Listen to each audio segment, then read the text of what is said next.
Welcome to Stuff They Didn't Teach Me in Sunday School.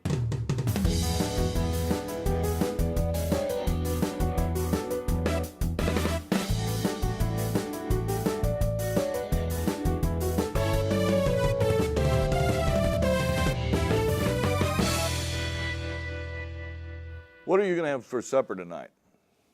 Chances are pretty good it's not the same thing you had the last night or the night before that.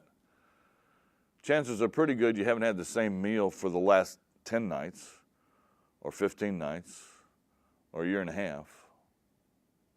That's where Israel found themselves, the same meal for about a year and a half.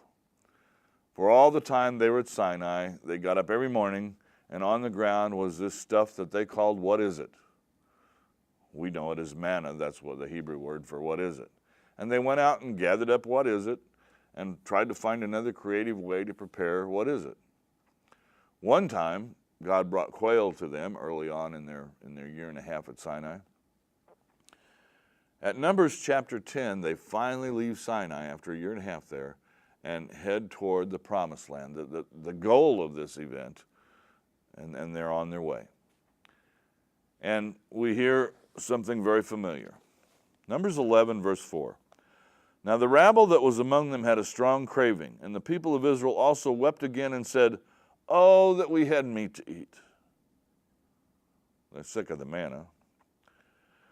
"We remember the fish we ate in Egypt for nothing, the cucumbers, the melons, the leeks, the onions, and the garlic. But now our strength is dried up, and there's nothing at all but this manna to look at." This, what is it? They're sick of it. They want some meat.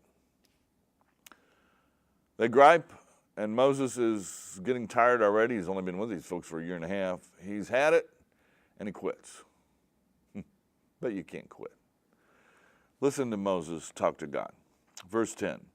Moses heard the people weeping throughout their families, every man at the door of his tent, and the anger of Yahweh blazed hotly, and Moses was displeased. Moses said to Yahweh, "Why hast thou dealt ill with thy servant?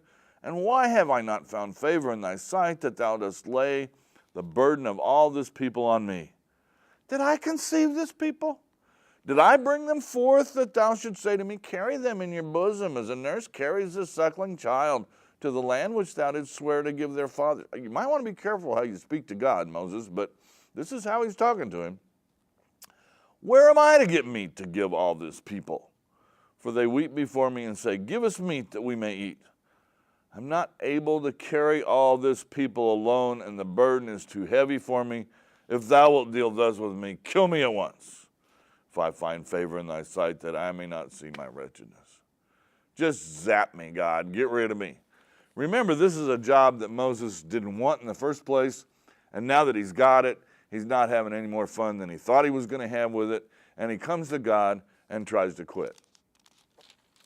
Volunteering was not an option, it was a draft.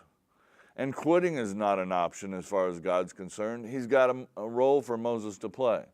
He lets Moses blow off a little steam, and then he gives him some ways to deal with it. He says, why don't you set aside 70 men who help you carry the burden of this people? And I will put a little of your spirit on them, and those 70 men will help you oversee and take care of the needs of this huge nation. Then he says there's an answer to the food too. "Therefore, Yahweh will give you meat, and you shall eat. You shall not eat 1 day, or 2 days, or 5 days, or 10 days, or 20 days, but a whole month, till it comes out of your nostrils and becomes loathsome to you." You're going to have meat till it comes out your noses, God says, through Moses. And the quail come a second time. The people eat the quail, and they eat till they're sick, and many of them die from whatever plague was born by these quail coming into their camp. And yet, God hangs on to these people. They are his people, and he will take them to the Promised Land. Again, not because of who they are, but because of who he is. And Moses is his man, his leader in that position. Moses can't quit. Moses will lead the people to the land. A God of grace working with stubborn, reluctant people. Sounds like my life. How about yours?